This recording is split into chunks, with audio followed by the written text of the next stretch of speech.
अस्सलाम वालेकुम जी। बात करते हैं हमारे अगले डिटर्मिनर की। अब हमारे पास जो अगला डिटर्मिनर है वो है द सेम। अब ये जो सेम होता है दिस इज एडजेक्टिव और ये आपको नज़र आ रहा है आर्टिकल। अब आप लोगों को पता है कि ये जो आर्टिकल होता है अमूमन आता है नाउन के लिए। तो इसका मतलब है अगर आपको द सेम कहीं पर नज़र आता है तो आगे आपको लाजमी नाउन भी नज़र आएगा। जैसे मैंने कहा this is the same pen that I gave her, ये वही सेम पेन है जो मैंने उस लड़की को दी थी। तो यहाँ पर जो आपको पेन नज़र आ रहा है दिस इज़ नाउन और नाउन से पहले ये एडजेक्टिव और ये आर्टिकल आया इस नाउन के लिए। इस तरह दूसरे एग्जांपल है आई बोट अ पेन, मैंने एक पेन खरीदी थी। And I gifted the same to her, और मैंने सेम ही उसे दी थी।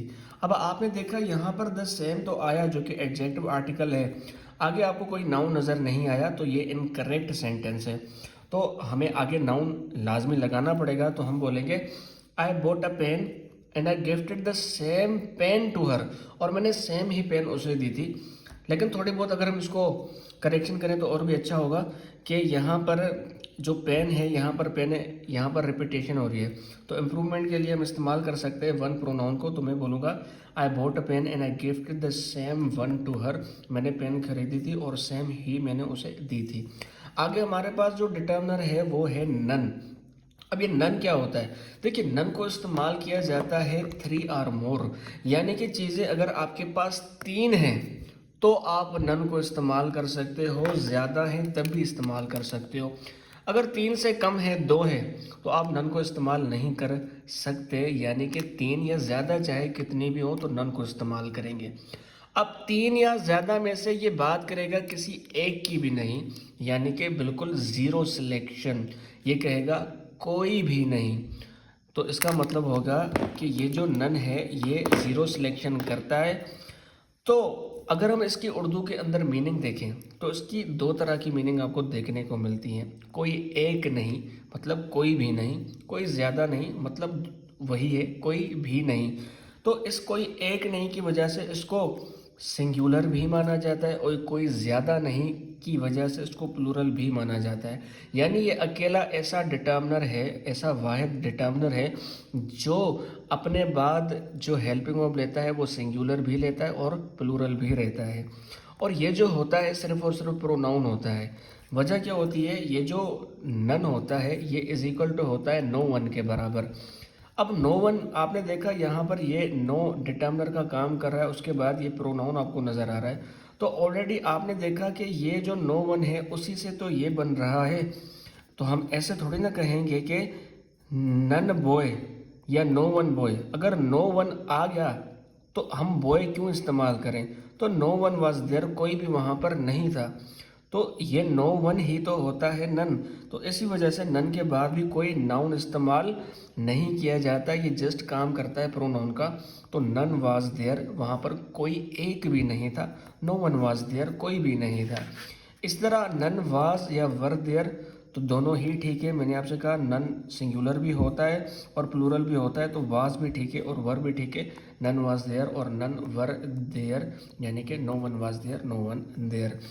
आगे बढ़ते हैं। अब हमारे पास जो अगला डिटर्मिनर है वो है few, a few, the few, very few, and they are very important in terms of examination. चलिए देखिए, सबसे पहले बात करते हैं फ्यू की। अब फ्यू का मतलब क्या होता है? फ्यू का मतलब होता है ना के बराबर, यानी ये जो वर्ड होता है ये नेगेटिव होता है। अब ये जो फ्यू होता है ये होता है प्लूरल, यानी इसके बाद अगर नाउन आएगा तो वो भी प्लूरल होगा, हेल्पिंग वर्ब प्लूरल, और आगे का सारा जो जुमला जाएगा वो प्लूरल ही जाएगा। मैंने कहा फ्यू पीपल केम, यानी कि ना के बराबर लोग आए थे, बिल्कुल ही ना। तो यहाँ पर आपने ये जो पीपल देखा ये नाउन है और नाउन से पहले ये आपको डिटर्मिनर नज़र आ रहा है, यानी ये डिटर्मिनर का काम भी करता है।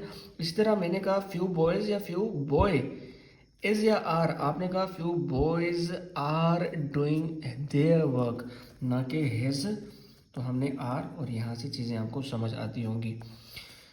आई इन्वाइटेड ऑल, मैंने सारों को इनवाइट किया था, all the students, but few came, लेकिन ना के बराबर आए थे। तो अब की बार आपने यहाँ पर ये जो फ्यू देखा इसके बाद आपको कोई नाउन नज़र नहीं आया।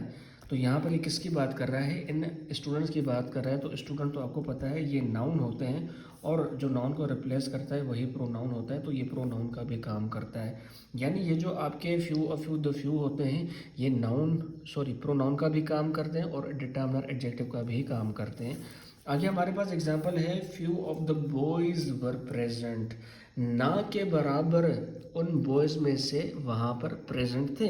उसका मतलब है ना के बराबर, यानी आप इन बॉयज़ की बात करें तो बॉयज़ नाउन है, तो यहाँ पर ये प्रोनाउन का काम करेगा। तो इस तरीके से भी आप इसको इस्तेमाल करते हो। फ्यू ऑफ द, आगे noun plural, helping verb, possession सारे प्लूरल, और ये खुद प्लूरल है, तो आप देखोगे यहाँ पर हमारे पास जो हेल्पिंग वर्ब आएगी वो भी प्लूरल आएगी। लॉजिकली चीज़ें आपको पता है कि यहाँ पर ये प्रीपोजिशन है, उसके बाद ऑब्जेक्ट आएगा, और फ्यू के अकॉर्डिंग वर आना चाहिए, ना कि वाज आना चाहिए। Few of them are good, उनमें से जो ना के बराबर ही अच्छे हैं। आगे हमारे पास जो है अ फ्यू जो होता है ये पॉजिटिव वर्ड होता है। इसका मतलब होता है कुछ। जैसे मैंने कहा a few boys are doing their work, कुछ लोग यानी कुछ जो बॉयज़ हैं वो अपना काम कर रहे हैं। तो आपने कहा फ्यू बॉय नहीं, बॉयज़ आर देयर वर्क, तो कुछ जो बॉयज़ हैं अपना काम कर रहे हैं। इसी तरह आई नो अ फ्यू पीपल, यानी कि मैं कुछ लोगों को जानता हूँ। तो यहाँ पर आपको नज़र आ रहा है पीपल प्लूरल भी है और नाउन भी है, और इससे पहले अ फ्यू आपको डिटर्मिनर की तरह दिखाई दे रहा है। A few of the girls are intelligent, लड़कियों में से जो कुछ लड़कियां हैं वो इंटेलिजेंट हैं। तो यहाँ पर ये जो आपको नज़र आ रहा है दिस इज प्रोनाउन। आगे बढ़ते अब हमारे पास जो अगला वर्ड है, अच्छा हम थोड़ा सा फ्यू और फ्यू को साथ में देख लेते हैं, इनके अंदर क्या फ़र्क होता है, किस तरीके से एरर बनते हैं। तो मैंने कहा आई हैव सम बुक्स, मेरे पास कुछ किताबें हैं, so I can give you few या फिर अ फ्यू, मैं आपको उनमें से कुछ दे सकता हूँ या ना के बराबर दे सकता हूँ। तो आपने कहा सर अगर आपके पास कुछ है तो इसका मतलब है कि आप कुछ दे सकते हैं, तो आप बोलेंगे I can give you a few, मैं आपको कुछ दे सकता हूँ। इस तरह as she is new to school, जैसे कि वो लड़की इस स्कूल के अंदर नहीं है। शी नोज़ अ फ्यू या फ्यू स्टूडेंट्स, वो जो लड़की है इस स्कूल के अंदर नहीं है, तो वो ज़ाहिरी बात है अगर नहीं है तो कुछ को नहीं बल्कि ना के बराबर स्टूडेंट्स को जानती होगी। जब इंसान एक नया होता है तो चीज़ों की उसको पता नहीं होता, तो हम बोलेंगे as she is new to school she knows few, ना कि अ फ्यू स्टूडेंट्स। इस तरह आई इन्वाइटेड एवरीवन, तो मैंने हर एक को इनवाइट किया, बट अ फ्यू या फ्यू के, आपने अगर सारों को इनवाइट किया और आपने बट यहाँ पर कंजंक्शन लगाया है, और आपको पता है बट जो होता है दिस इज कॉन्ट्रडिक्शन को दिखाता है। एक चीज़ अगर पॉजिटिव होगी तो आगे से नेगेटिव होगी।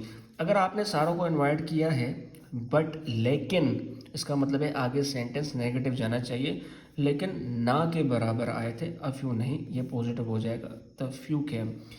आई डोंट थिंक, मुझे नहीं लगता, द मूवी इज़ इंटरेस्टिंग, कि मूवी इंटरेस्टिंग है। एंड अ फ्यू या फ्यू पीपल लाइक इट, अगर आपको लगता है कि इंटरेस्टिंग नहीं है तो इसका मतलब है लोग ना के बराबर उसे देखेंगे ना, कुछ क्यों देखेंगे भाई, तो इसका मतलब है कि यहाँ पर फ्यू आना चाहिए ना कि अ फ्यू आना चाहिए। आगे हमारे पास है वेरी फ्यू। हमने यहाँ पर देखा था ये जो फ्यू होता है इसका मतलब होता है ना के बराबर, तो इसी फ्यू से पहले अगर आपने वेरी लगा दिया ना तो इसकी डिग्री को ये और भी बढ़ा देगा, ये कहेगा बिल्कुल ही ना के बराबर, ये भी नेगेटिव होता है। तो very few pens are working, इसका मतलब है बिल्कुल ना के बराबर पेन्स है ना वो लिख रही है, अगेन दिस इज नेगेटिव। तो दे आर बिटर ग्रेप्स, ये जो ग्रेप्स हैं बहुत कड़वे हैं, सो आई एट ओनली फ्यू या फिर वेरी फ्यू, तो मैंने बिल्कुल ही वेरी फ्यू ना के बराबर खाए थे। आगे हमारे पास जो है द फ्यू। अब फ्यू के पहले आपने देखा द, आपको पता है द जो आर्टिकल होता है वो चीज़ों को स्पेसिफिक बनाता है, वो चीज़ों को खास बनाता है। अब जब आप द फ्यू इस्तेमाल करेंगे तो होगा क्या, फिर आगे चीज़ें आपको उनको मखसूस बनाने के लिए चीज़ों को एक्सप्लेन करना पड़ेगा। जैसे कि होता क्या है, अगर मैं आपसे कहूँ कि मैं उस लड़के से मिला था, आई मेट द बॉय, तो आगे आप मुझसे एक्सप्लेनेशन मांगोगे कौन सा बॉय, तो मैं बोलूँगा वही जो कल आया था। उसका मतलब है द जब इस्तेमाल किया जाता है तो आपको उसको स्पेसिफिक बनाने के लिए फिर आगे एक्सप्लेन भी करना पड़ता है। तो मैंने कहा I know the few people that are selected, तो मैं उन कुछ लोगों को जानता हूँ जो कि सिलेक्ट हुए हैं। अब आपने क्या किया, यहाँ पर ये the few people, in people को आगे एक्सप्लेन किया है सेंटेंस के अंदर, ये वही लोग हैं जिनको हमने सिलेक्ट किया है, तो इस वजह से आर्टिकल द। और ये भी जो होता है दिस इज पॉजिटिव, इसका मतलब होता है कुछ। इसी तरह मैंने कहा आई नो अ फ्यू या the few teacher that are experts, तो आप अगर यहाँ तक जुमला होता I know a few the few, तो फिर तो आप अ फ्यू लगाते, मैं कुछ टीचर को जानता हूँ, लेकिन आगे जुमला एक्सप्लेन हो रहा है, टीचर को एक्सप्लेन किया जा रहा है कि ये जो टीचर हैं जो कि एक्सपर्ट हैं, तो हम बोलेंगे I know the few teacher that are expert, जो कि एक्सपर्ट हैं। तो बात इतनी सी है कि फ्यू का मतलब होता है ना के बराबर नेगेटिव, और अ फ्यू का मतलब होता है पॉजिटिव कुछ, और जबकि वेरी फ्यू हमने देख लिया, फिर वेरी फ्यू का मतलब ना के बराबर और द फ्यू का मतलब होता है कुछ, लेकिन चीज़ें फिर हमने आगे एक्सप्लेन करनी पड़ती है।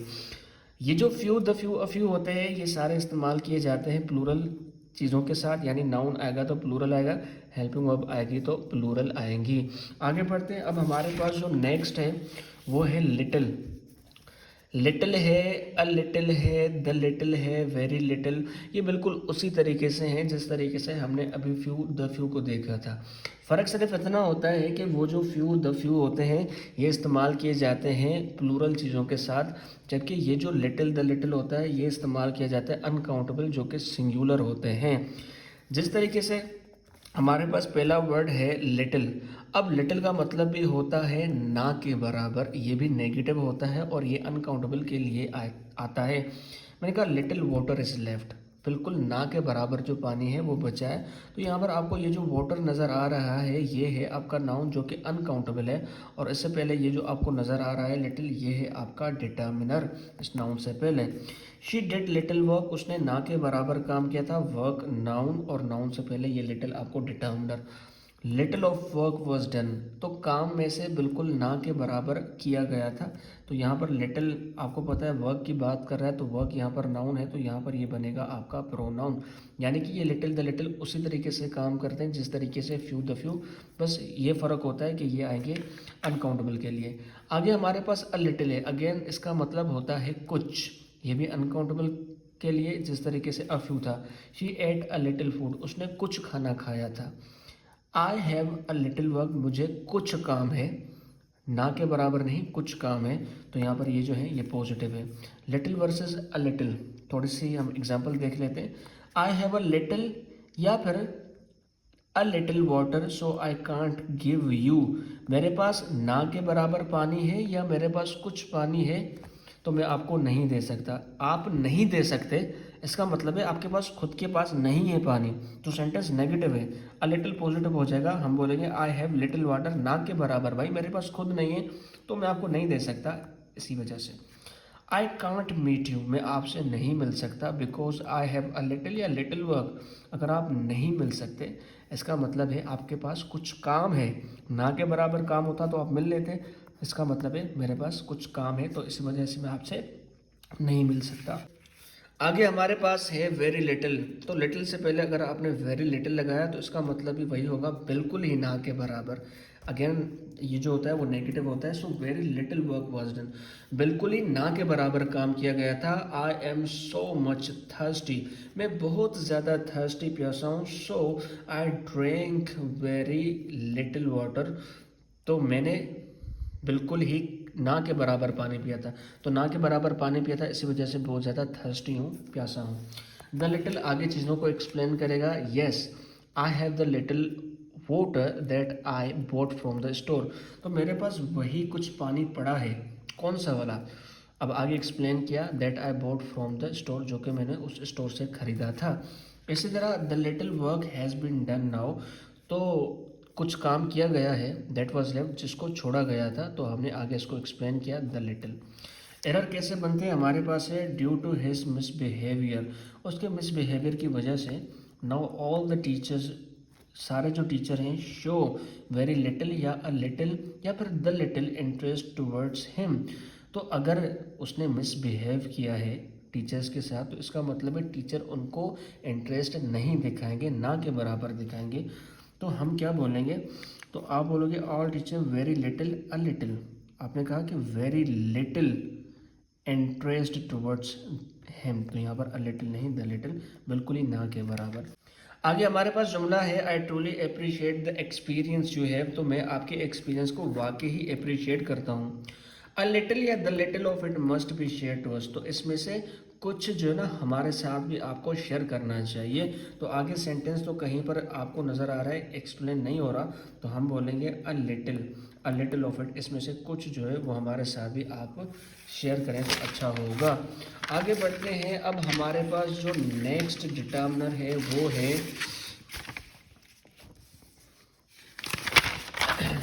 सम और एनी। सम को समझते हैं, सम क्या होता है। देखिए सम भी इस्तेमाल किया जाता है डिटर्मिनर की तरह और ये इस्तेमाल किया जाता है प्रोनाउन की तरह भी। इसका मतलब होता है कुछ। अभी जो सम होता है ना, इसके बाद आपको प्लूरल नाउन भी नज़र आ सकता है, इसके बाद आपको अनकाउंटेबल नाउन भी नज़र आ सकता है, इसके बाद आपको प्रॉपर नाउन भी नज़र आ सकता है, इसके बाद आपको सिंगुलर काउंटेबल भी नज़र आ सकता है। पहले इस चीज़ को देखते हैं किस तरीके से हमें ये नज़र आता है। तो मैंने कहा सम बॉय या some boys is are doing his work या फिर देयर वर्क। तो आपने कहा कि सम बॉयज़, कुछ लड़के जो हैं ना वो अपना काम कर रहे हैं, तो सम के बाद बॉयज़ ना के बॉय और यहाँ पर आर ना के इज़ डूइंग देयर वर्क, अपना काम कर रहे हैं। सम ऑफ द गर्ल्स, गर्ल्स में से कुछ जो हैं वो अपना काम कर रही हैं, तो यहाँ पर सम ऑफ द गर्ल्स आर, क्योंकि यहाँ पर हम प्लूरल सेंस दे रहे हैं, तो सम ऑफ द गर्ल्स लड़कियों में से कुछ अपना काम कर रही हैं। यहाँ पर आपने बॉय से पहले देखा ये आपका है एडजेक्टिव डिटर्मिनर और यहाँ पर ये प्रोनाउन है। अब यहाँ पर हमने देख लिया, अब इस पॉइंट को देख लेते हैं। मैंने कहा गिव मी सम वाटर, मुझे कुछ पानी देना, तो यहाँ पर ये वाटर आपको नज़र आ रहा है जो कि आपका अनकाउंटेबल नाउन है और उससे पहले सम आपको नज़र आ रहा है, तो यहाँ पर ये डिटर्मिनर का काम कर रहा है। आई हैव सम वर्क, मुझे कुछ काम है। इसी तरह some Ali is at the door. अब हम इस वाले पॉइंट को देख लेते हैं किस तरीके से सम के बाद प्रॉपर नाउन आता है। तो सम के बाद अगर प्रॉपर नाम आता है तो इसका मतलब होता है कोई। जैसे मैंने कहा some Ali is at the door, कोई अली आया है ना दरवाजे पे। तो फॉर एग्जांपल मैं बैठा हूँ, दरवाज़ा बजा, मैंने कहा कि भाई कोई अली आया है जो कि आपके बारे में पूछ रहा है, तो some Ali is at the door, तो यहाँ पर अली जो है प्रॉपर नाउन और उससे पहले ये सम आया। सम अहमद इज़ टॉकिंग, फ़ोन आइए, पूछ रहा है भाई कौन है, मैंने कहा कोई अहमद है जो बात कर रहा है, तो उसका मतलब मुझे उसके बारे में पता नहीं, कोई सम अहमद, तो अहमद प्रॉपर और उससे पहले ये सम आया। मैंने कहा some boy is standing there. अब हम इस वाले पॉइंट को देखते हैं किस तरीके से सम के बाद अगर सिंगुलर काउंटेबल आता है। जब भी सम के बाद आपको नज़र आएगा सिंगुलर काउंटेबल नाउन, तो इसका मतलब अननोन होता है, यानी उसके बारे में आपको फिर पता नहीं होता। मैंने कहा some boy is standing there, यार वो देखो सामने कोई लड़का है जो खड़ा है, इसका मतलब है ये जो आपके पास नाउन आया है सिंगुलर और यहाँ पर सम आया है, तो ये आपको मीनिंग देगा अननोन की। अब इसके बारे में आपको पता नहीं कि ये कौन सा लड़का है, तो सम बॉय इज़ स्टैंडिंग देयर, कोई लड़का है जो वहाँ पर खड़ा है। इस तरह मैं कहता हूँ कोई किताब वहाँ पर देखो पड़ी हुई है, तो यहाँ पर ये जो सम है, यहाँ पर बुक जो आया है दिस इज़ आपका सिंगुलर काउंटेबल और यहाँ पर दिस इज़ अगेन ये आपकी अननोन मीनिंग जा रही है। सम के कंपाउंड बनते हैं कुछ, समबडी, समवन, समवेयर, समथिंग, और ये प्रोनाउन का काम करते हैं। आपको पता है कि सिंगुलर होते हैं, यानी कि समबडी इज़ शाउटिंग, कोई है जो यानी चिल्ला रहा है। अब समबडी समवन जो होता है ये दोनों इस्तेमाल किए जाते हैं इंसानों के लिए। मैंने कहा समबडी इज़ शाउटिंग या समवन इज़ शाउटिंग, तो आपको पता है समबडी जो होता है थोड़ा फॉर्मल होता है, समवन थोड़ा इनफॉर्मल होता है। इस तरह शी एट समथिंग, उसने कुछ खाया था, तो यहाँ पर समथिंग। ही वेंट समवेयर, वो कहीं गया था, तो समवेयर जगह के लिए किसी चीज़ को दिखाएंगे तो समथिंग। अब ये देखिए, एक होता है समथिंग, एक होता है समथिंग्स। अब सम के बाद आपको थिंग नज़र आ रहा है जो कि ये आपका एक कंपाउंड बनता है समथिंग, और ये आपको पता है सम के बाद जो आया है दिस इज़ आपका सिंगुलर काउंटेबल, तो इसका मतलब है ये मीनिंग अननोन देगा। फॉर एग्जांपल इन दोनों को समझाने के लिए मैं आपको एग्जांपल देता हूँ। मैंने कहा देखो मेरे हाथ बंधे, मैंने कहा मेरे पास तुम्हारे लिए कुछ है, इसका मतलब है आप अननोन है, मैं आपसे चीज़ें छुपा रहा हूँ। आई हैव समथिंग फॉर यू, बताओ क्या है। तो इसका मतलब है जब मैं समथिंग का इस्तेमाल करता हूँ तो ये चीज़ें अननोन देता है समथिंग। लेकिन अगर मैं आपको ऐसे चीज़ें दिखा के कहता हूँ, मैंने कहा देखो मेरे पास ना आपके लिए कुछ चीज़ें हैं, तो I have some things for you, hope करता हूँ ये चीज़ दोनों आपको समझ आई होगी। I have some things for you, I have something for you. तो यहाँ पर ये अननोन जा रहा है और यहाँ पर ये दिखाया जा रहा है। आगे हमारे पास जो है वो है एनी। अब एनी को किस तरीके से इस्तेमाल किया जाता है? एनी को इस्तेमाल किया जाता है जब चीज़ें आपके पास मिनिमम 3 हो या फिर ज़्यादा हो और उसमें से आपको कोई किसी एक को सिलेक्ट करना है या फिर ज़्यादा को सिलेक्ट करना है। जैसे कि अगर मेरे पास 2 होंगे तो मैं एनी को इस्तेमाल नहीं कर सकूँगा, मेरे पास 3 है, अब कंडीशन ठीक है, या फिर ज़्यादा चाहे कितनी भी है। अब इसमें से आपको किसी एक को सिलेक्ट करना है या फिर आपने इसमें से ज़्यादा को सिलेक्ट करना है, तो हम एनी का इस्तेमाल करते हैं। तो एनी मिनिमम 3 चीज़ों के लिए या फिर ज़्यादा के लिए सिलेक्शन 1 की भी करेगा और ज़्यादा की भी करेगा। तो 1 की सिलेक्शन करता है तो इसी वजह से इसको सिंगुलर भी कहा जाता है, और ये ज़्यादा की सिलेक्शन करता है तो इसी वजह से इसको प्लूरल भी कहा जाता है। यानी एनी के बाद अगर आपको नाउन सिंगुलर नज़र आता है फिर भी ठीक है, प्लूरल नज़र आता है फिर भी ठीक है, तो ये डिटर्मिनर का भी काम करेगा, प्रोनाउन का भी काम करेगा। मैंने कहा एनी बॉय या any boys is are coming, तो कोई लड़का आ रहा है, कोई लड़के आ रहे हैं, तो दोनों ही जुमले ठीक हैं। इस तरह I have not seen any boy या बॉयज़, मैंने किसी लड़के को या किसी लड़कों को नहीं देखा, तो बोथ आर राइट। यहाँ पर एनी के बाद बॉय भी ठीक है, बॉयज़ भी ठीक है। No any work was done, कोई भी काम नहीं किया गया था। तो आपने देखा यहाँ पर वर्क जो है ये है अनकाउंटेबल नाउन और उससे पहले एनी आया है, तो ये इस तरीके से भी काम करता है। एनी ऑफ देम वाज या वर सिलेक्टेड, तो उनमें से किसी को सिलेक्ट किया गया था, एक भी हो सकता है, ज़्यादा भी हो सकते हैं, तो यहाँ पर वर और वाज दोनों ही ठीक है। इसका मतलब है एनी के बाद हमें कोई भी सिंगुलर काउंटेबल, प्लूरल काउंटेबल या फिर अनकाउंटेबल नज़र आ सकता है। आगे हम चीज़ों को और भी देखेंगे। अब एनी के भी कंपाउंड बनते हैं, anybody, anyone, anything, anywhere. Anybody, anything आपको पता है ये आएंगे लोगों के लिए, ये भी अगेन आपके होते हैं प्रोनाउन और ये भी सिंगुलर ही ट्रीट किए जाते हैं। तो मैंने कहा एनीबडी इज़ देयर, कोई वहाँ पर है। She did not eat anything, उसने कुछ भी नहीं खाया। आई डिडंट गो एनीवेयर, मैं कहीं नहीं गया। तो वेयर आपको पता है चीज़ें बताएगा जब आप प्लेस की बात करोगे। एनीथिंग चीज़ों के लिए और एनीबडी लोगों के लिए और एनीवन भी लोगों के लिए। अब हमारे पास है सम और एनी, दोनों को साथ में देखते हैं और दोनों ही एग्ज़ाम रिलेटेड हैं, ये बहुत ज़्यादा ज़रूरी होते हैं, अक्सर एग्ज़ाम के अंदर आते हैं। देखिए अब सम और एनी को जब साथ में इस्तेमाल किया जाता है, सबसे पहला पॉइंट हमने क्या याद रखना है, हमने ये याद रखना है ये जो सम होता है ना, ये आपको नॉन सेंस देता है, यानी चीज़ों की आपको पता होता है। जबकि ये जो एनी होता है अननोन सेंस देता है, आपको चीज़ों के बारे में पता नहीं होगा। अब मैं आपको एग्जांपल देता हूँ, आप अपने दिमाग के अंदर इमेज बनाते जाएं और चीज़ों को समझते जाएं। फॉर एग्जांपल एक बंदा है, अब वो बंदा किसी घर के बाहर खड़ा हुआ है और कब से दरवाज़ा बजाया जा रहा है, अंदर से किसी की आवाज़ नहीं आती, तो वो क्या कहेगा? इज समबडी या फिर एनीबडी देयर, क्या कोई अंदर है या नहीं? तो आपने देखा कि बंदा पूछ रहा है क्या कोई है, इसका मतलब है उसको पता नहीं सिचुएशन का, तो वो बंदा खुद अननोन है। तो जब बंदा अननोन होता है उसके लिए हम एनी का इस्तेमाल करते हैं। तो इस केस के अंदर वो क्या कहेगा? इज़ एनीबडी देयर, क्या कोई अंदर है, क्योंकि वहाँ पर वो अननोन है, तो यहाँ पर समबडी नहीं आना चाहिए। लेकिन फ़र्ज़ करते हैं अब बंदा जैसे ही अपना चेहरा फेरता है, जब उसे आवाज़ नहीं आती, वो वापस जाने की कोशिश करता है, तो अचानक उसे खिड़की से एक झलक नज़र आती है, तो अब वो क्या कहेगा? नहीं, कोई है अंदर, somebody इज़ देयर या एनीबडी इज़ देयर। अब के बार आपने देखा उसको कहीं ना कहीं आइडिया हुआ कि अंदर कोई है।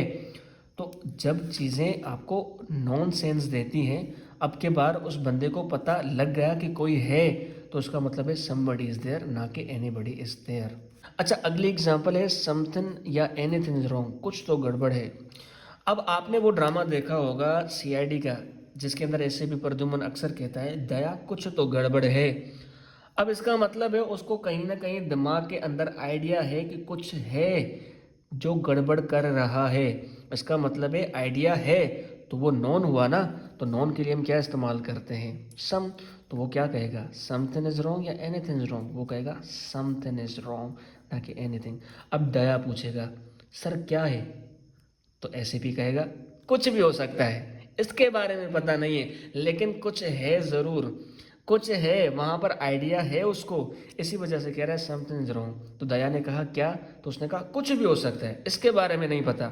तो नहीं पता इसका मतलब है कि वो अननोन हुआ ना, तो इट कैन बी एनीथिंग, ना कि समथिंग। तो यहाँ पर नॉन सेंस, यहाँ पर अननोन सेंस। होप करता हूँ ये पहला पॉइंट आपको समझ आया होगा। अगली एग्जाम्पल है हमारे पास सम और एनी को लेके, लिमिटेड और अनलिमिटेड। सम जो होता है वो एक लिमिटेशन को दिखाता है, एनी जो होता है वो एक अनलिमिटेड सेंस को दिखाता है। मैंने कहा ही इज सच अ जीनियस, वो इतना ज़्यादा जीनियस है that he can solve any या सम क्वेश्चन। भाई अगर इतना जीनियस है तो फिर तो उसके लिए कोई लिमिट ही नहीं ना, वो तो फिर किसी को भी सॉल्व कर सकता है सवाल को। तो आप क्या कहेंगे? He is such a genius that he can solve any question, कोई भी कर सकता है, ना कि some. If you face any problem call any time या सम टाइम। अगर तुम्हें कोई भी मसला हो ना, कोई भी, तो मुझे किसी भी वक्त कॉल करना। तो भाई अगर आप किसी को कह रहे हो तुम्हें कोई भी मसला हो, तो मैं तुम्हारे लिए हमेशा ऑलवेज, अगर तुम्हें कोई भी मसला हो तो मैं तुम्हारे लिए हर टाइम हाजिर हूँ। तो भाई आप उसको लिमिटेड क्यों रखोगे? भाई आप उसको अनलिमिटेड रखोगे, कॉल एनी टाइम, किसी भी टाइम कॉल करो। दिस इज सो डिफ़िकल्ट, ये इतना डिफ़िकल्ट है, एंड सम या any people can do it. भाई अगर इतना डिफ़िकल्ट है तो फिर एनी कैसे करेंगे? ये तो अनलिमिटेड जाएगा।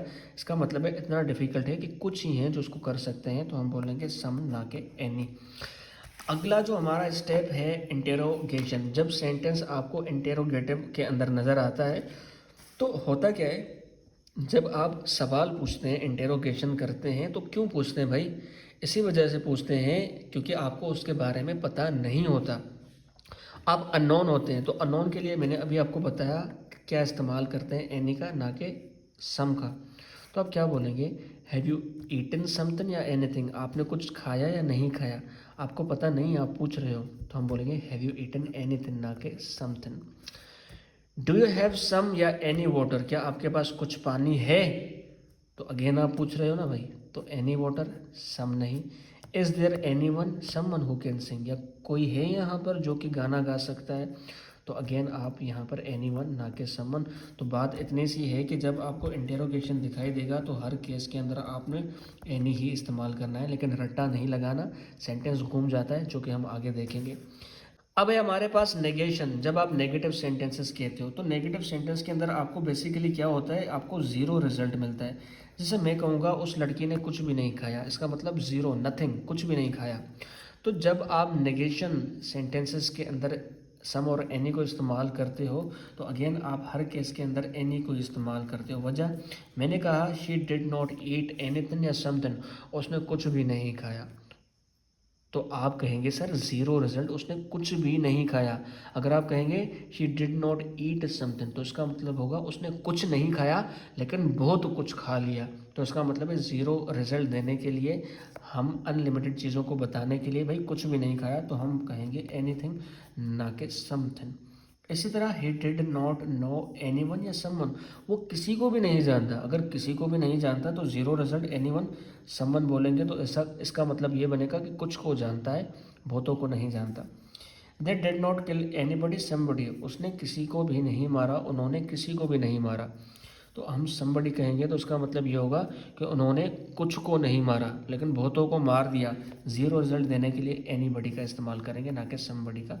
तो नेगेशन के अंदर भी हम एनी का इस्तेमाल करते हैं। नेक्स्ट हमारे पास कुछ सेंटेंसेस हैं। मैंने कहा डू यू हैव सम या एनी शुगर, क्या आपके पास कुछ शुगर, चीनी है?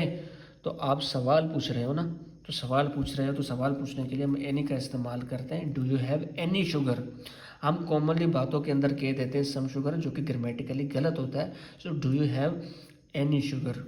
दे फाउंड सम या एनी थीव्स इन्वॉल्व, उन्होंने कुछ थीव्स को पाया था, इन्वॉल्व उसके अंदर शामिल। तो पाया था ना भाई, अब की बार यहाँ पर सेंस क्या जा रहा है, नॉन जा रहा है। उनको पता है कि, उनको पता है कि उन्होंने कुछ पाए थे जो थीव्स थे इन्वॉल्व, तो सम थीव्स, ना कि एनी। फिर हमारे पास जुमला है I believe that some day या एनी डे विल कम, मुझे यकीन है कि एक न एक दिन आएगा जब मैं कामयाब होगा। अब आपको यकीन है, आपको पता है, तो आप बोलेंगे I believe that some day will come, ना कि एनी डे विल कम। अब हमारे पास जुमला है वाई आर यू क्राइंग, भाई क्यों रो रहे हो। इज़ एनीथिंग या समथिंग रॉन्ग, क्या कोई मसला है। अब आप किसी बंदे के पास जाएं जो कि कोने में बैठा रो रहा है, अब आपको पता लग गया ना कि उसके साथ कुछ मसला है कि इसी वजह से वो रो रहा है। अगर आप उससे पूछोगे ना क्या भाई तुम्हारे साथ एनी मसला है, तो वो बोलेगा भाई रो क्यों रहा हूँ, मसला है तभी तो रो रहा हूँ ना। तो इसका मतलब है कोई रोता है तो हमें पता लग जाता है उसके साथ कुछ मसला है। तो हम ऐसे थोड़ी ना बोलेंगे एनीथिंग रॉन्ग विद यू, हम बोलेंगे something is wrong with you. तो भले ही आप सवाल पूछ रहे हो लेकिन यहाँ पर लॉजिक को समझो, आपको पता लग रहा है कि उसके साथ कुछ मसला है। हमारे पास अगला जुमला है would you like to eat something या एनीथिंग, क्या आप कुछ खाना पसंद करेंगे। तो इस तरीके के अगर जुमले आपको नज़र आते हैं would you like to eat something, would you like to have something, तो ये जो होते हैं ना ये सवाल नहीं पूछते, ये करते हैं ऑफ़र। आप किसी को ऑफ़र करते हो कि भाई आप क्या खाना पसंद करेंगे, दिस इज़ नॉट सवाल, ये है आप किसी को ऑफ़र करते हैं। तो ऑफ़र के लिए हम समथिंग का इस्तेमाल करते हैं ना कि एनीथिंग। अगर हम किसी को ऐसे कहेंगे would you like to anything, क्या तुम कोई भी चीज़ खा लोगे ना, क्या आप कुछ खाना पसंद करोगे, तो इसी वजह से हम समथिंग को इस्तेमाल करते हैं। तो ऑफ़र के लिए समथिंग को इस्तेमाल करेंगे। तो मैं एक बार रिवीजन आपको बता देता हूँ। देखिए सम हम तब इस्तेमाल करते हैं जब नॉन हो, और एनी को अननोन सेंस के अंदर इस्तेमाल करते हैं। दूसरा स्टेप मैंने आपको बताया सम लिमिटेड और एनी जाएगा अनलिमिटेड। इस तरह आगे इंटेरोगेशन जब सवाल पूछते हो तो आपको पता नहीं होता, तो अननोन होते हो तो उसी वजह से एनी को, और नेगेशन ज़ीरो रिजल्ट देने के लिए हम एनी का इस्तेमाल करेंगे। और ये कुछ आपके सामने एरर्स। चलिए अब आगे बात करते हैं डेमोन्स्ट्रेटिव डिटर्मिनर और प्रोनाउन की। अब ये क्या होते हैं, आपने देखा होगा दिस है, दैट है, दीज है, दोस वगैरह, तो इनको कहा जाता है डेमोन्स्ट्रेटिव डिटर्मिनर या फिर प्रोनाउन। डेमोन्स्ट्रेटिव का मतलब क्या होता है, बेसिकली ये जो आपके एडजेक्टिव डिटर्मिनर प्रोनाउन होते हैं ना, ये पिन पॉइंट करने के लिए आते हैं, किसी चीज़ के ऊपर थप्पा लगाते हैं, फोकस डालते हैं, डेमोन्स्ट्रेट करते हैं, तो उसी वजह से इनको डेमोन्स्ट्रेटिव प्रोनाउन कहा जाता है। जैसे मैंने कहा दिस पेन, ये वाली पेन, तो इसका मतलब है मैंने इसके ऊपर डेमोन्स्ट्रेट किया, पिन पॉइंट किया। मैंने कहा दैट कार, वो वाली कार, तो दिस दैट दीज दोस्त ये सारे आपके डेमोन्स्ट्रेटिव डिटर्मिनर या फिर प्रोनाउन कहलाते हैं, पिन पॉइंट करने के लिए आते हैं। जैसे कि मैंने कहा दिस पेन इज़ माइन, ये वाली जो पेन है ना वो मेरी है। तो यहाँ पर आपको ये जो पेन नज़र आ रहा है दिस इज़ नाउन, और नाउन से पहले ये आपको नज़र आया डिटर्मिनर, ये वाली पेन मेरी है। दैट कार इज़ मैन, वो वाली कार जो है ना मेरी है। तो कार आपको यहाँ पर नाउन नज़र आया और उससे पहले ही आपको डिटर्मिनर नज़र आया। फ़र्क क्या होता है इसके अंदर, दिस इस्तेमाल किया जाता है जब चीज़ें सामने हो, नियर हो। दैट इस्तेमाल किया जाता है जब चीज़ें दूर हों। इसी तरह दिस इज़ हर पेन, ये जो है उस लड़की की पेन है। तो दिस के बाद आपको आगे कोई भी नाउन नज़र नहीं आ रहा और ये इस पेन को पिन पॉइंट कर रहा है।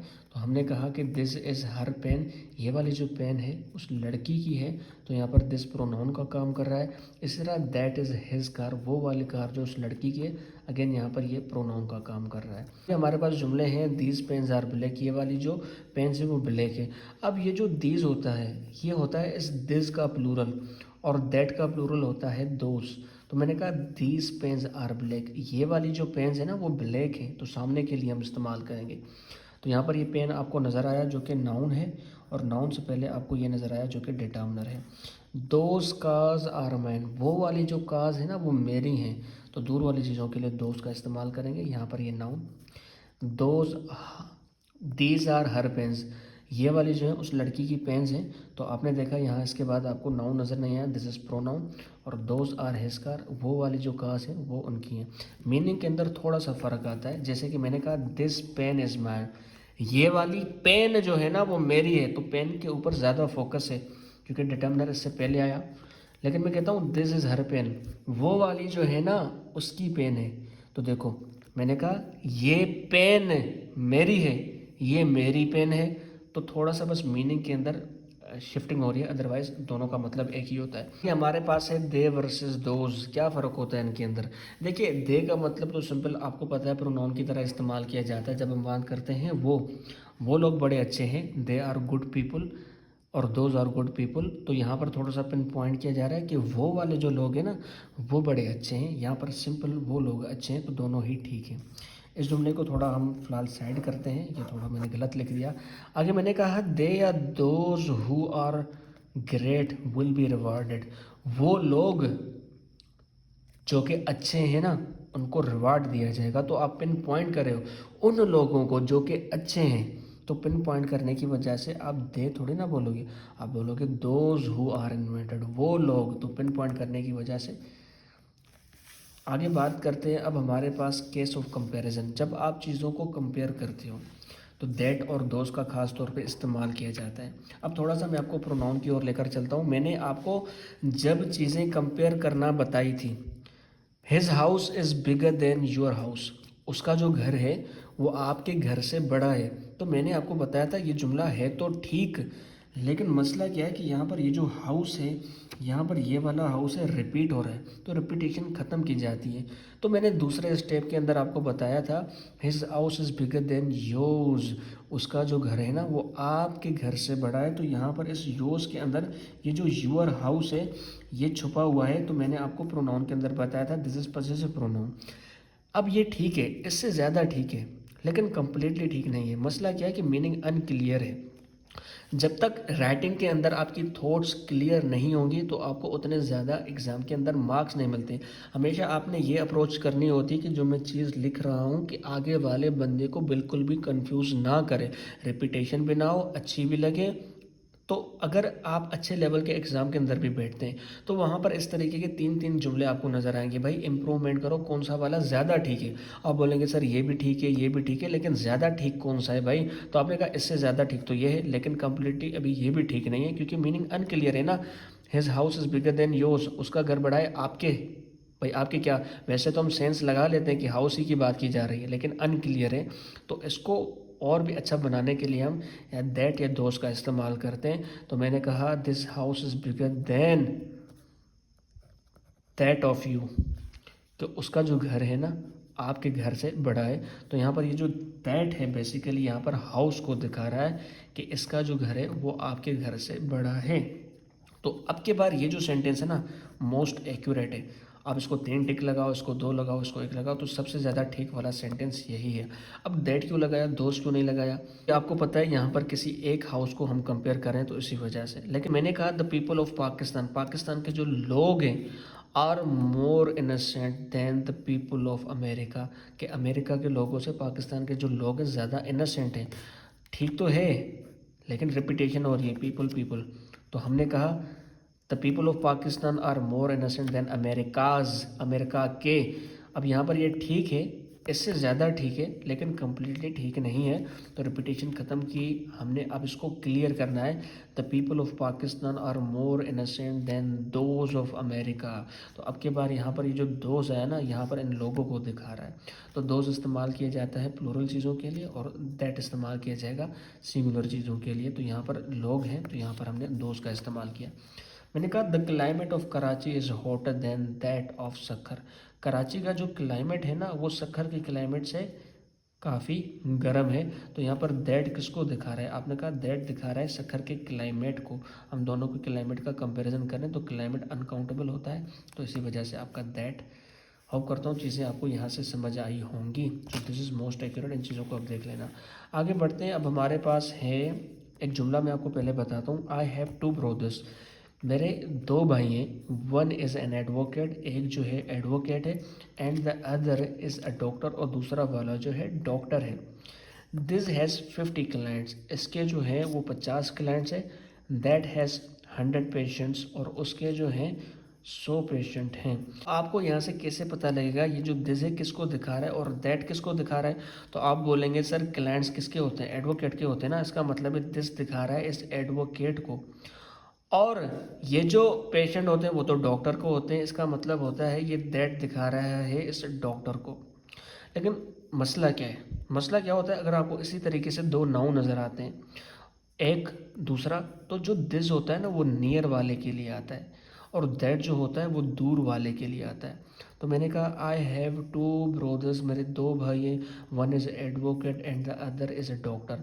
अब आप देखोगे दिस के सामने ये डॉक्टर ये वाला नाउन है, तो मुझे ये बताया डॉक्टर के क्लाइंट्स होते हैं? आपने कहा नहीं सर डॉक्टर के क्लाइंट नहीं होते, डॉक्टर के पेशेंट होते हैं। तो हम यहाँ पर ऐसे कहेंगे दिस हैज़ 100 पेशेंट, इसके जो ना 100 पेशेंट्स हैं। आगे दैट, अब दैट किसके लिए आया, अब दैट आया इस दूर वाले के लिए, एडवोकेट के लिए। तो एडवोकेट के क्या होते हैं, आपने कहा इसके क्लाइंट होते हैं, तो हम बोलेंगे 50 क्लाइंट्स। तो बात इतनी सी है कि जो दिस होगा वो सामने वाले के लिए और दैट होगा दूर वाले के लिए। तो यहाँ पर दिस डॉक्टर के सामने था तो इसी के 100 पेशेंट होंगे, और इसी तरह यहाँ पर ये दैट इस एडवोकेट के लिए। आगे हमारे पास जुमला है English and Urdu are beautiful languages. English and Urdu जो है वो ब्यूटीफुल लैंग्वेजेस हैं। This has 26 letters and that has 52 letters. अब आपको पता है कि सर ये जो दिस है ना वो सामने वाले के लिए आया होगा। अब सामने इसके कौन सा है, इसके सामने तो उर्दू है, उर्दू के 26 लेटर्स तो नहीं होते ना, इसके होते हैं 52 लेटर्स। तो इसका मतलब है सामने वाले के लिए दिस आया है और दैट आया है इस इंग्लिश के लिए। इंग्लिश के 26 होते हैं तो हम बोलेंगे 26 लेटर्स। उम्मीद करता हूँ ये चीज़ आपको समझ आई होगी। अब हमारे जो ये डिटर्मिनर और प्रोनाउन थे ये कंप्लीट हो गए, और अब हमारा जो नेक्स्ट टॉपिक होगा दैट विल बी एडजेक्टिव। हम यही सब चीज़ों को कंटिन्यू करेंगे, तब तक आप इस चीज़ को देखें। Have a great time. अल्लाह हाफिज़।